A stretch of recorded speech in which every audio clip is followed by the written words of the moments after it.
You ever walk out your front door and just freeze? Like something's not right, but your brain hasn't caught up yet. That was me. 7:12 a.m., coffee in one hand, leash in the other, my dog Jasper sniffing around like nothing's weird, but I'm staring at an empty lot where my grandfather's barn used to stand. Just gone. Vanished. Not even a nail left in the dirt.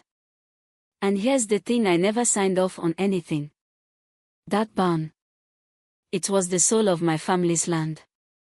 Built in 1927 by my great-grandfather with timber he cut himself, back when men built things with their bare hands and didn't need a permit to breathe. It survived storms, droughts, recessions, and now it was just erased. And all I got was a paper notice slapped to my front door like some damn parking ticket, saying the HOA deemed it a safety hazard and demolished it under emergency compliance. Emergency. I've lived on this land my whole life. That barn never had a soul unless you count the time I fell off the hayloft when I was 9. But even that gave me a cool scar. Now let me introduce the villain of this little American tragedy, Karen Whitmore. HOA president. Wears pastel cardigans like body armor and walks around like she invented property values. She's been trying to push me off my land for years. See, I'm the last privately owned lakefront lot in the neighborhood. Everything else has been developed: condos, timeshares, yoga retreats. Karen calls it modernizing the community. I call it paving over history. Thing is, my land controls the original water inlet valve for the lake. It's in the deed. A 1927 easement gives my family full rights to that inlet, which just so happens to control water flow to every single property in this neighborhood. Including Karen's lakeside resort. Yeah. That happened. At first, she played nice. Offered me a generous buyout. Said they'd preserve the barn in spirit. I said no. That's when the fine started. First it was the color of my shutters. Then my grass was too high. Then it was the unlicensed structure, the barn. She even fined me for having excessive outdoor ornaments. I had 2 gnomes and a wind chime. Come on. But I kept my cool. See, my daughter lives, she's 10, and she's got leukemia. We just started chemo treatments, and every ounce of energy I had was going into keeping her spirits up. And for some reason, that barn was a safe place. She'd sit there for hours with her sketchpad and draw horses, wildflowers, dreams too big to fit in her hospital room. So yeah, I didn't fight Karen too hard in the beginning. I let it slide. But then she went too far. She had the barn demolished while Liv and I were at the hospital. No warning. No hearing. Just bulldozed it into dust and left a bill in my mailbox like she was doing me a favor.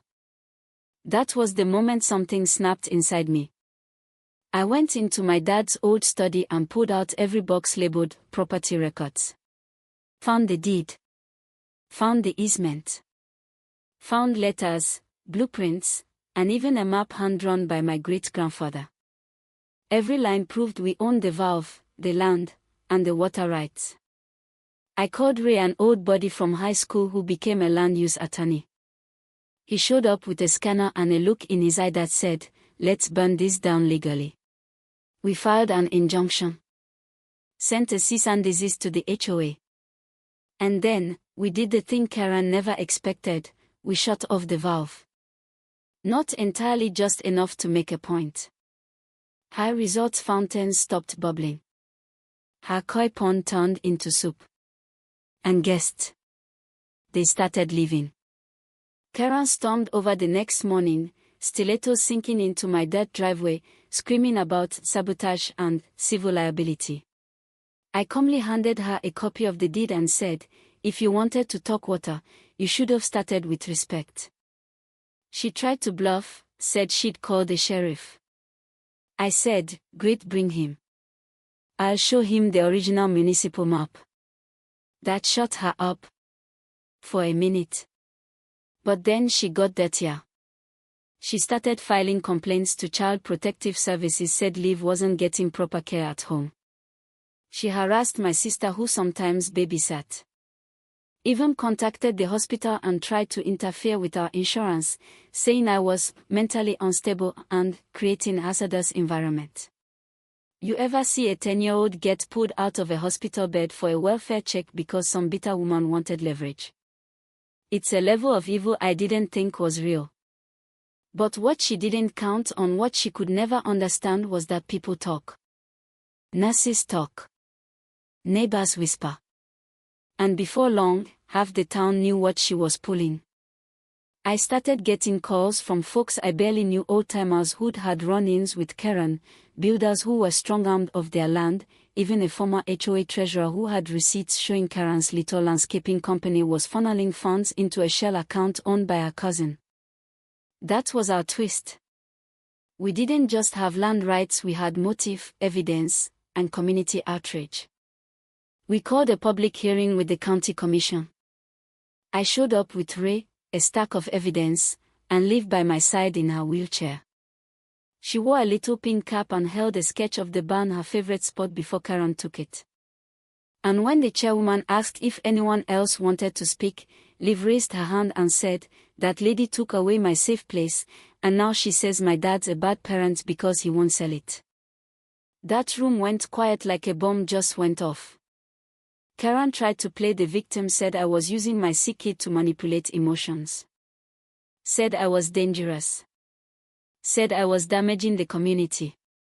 And that's when Ray hit play on a recording, a voicemail Karen left on a neighbor's phone, talking about squeezing Marcus out and getting the valve under resort control before the summer season.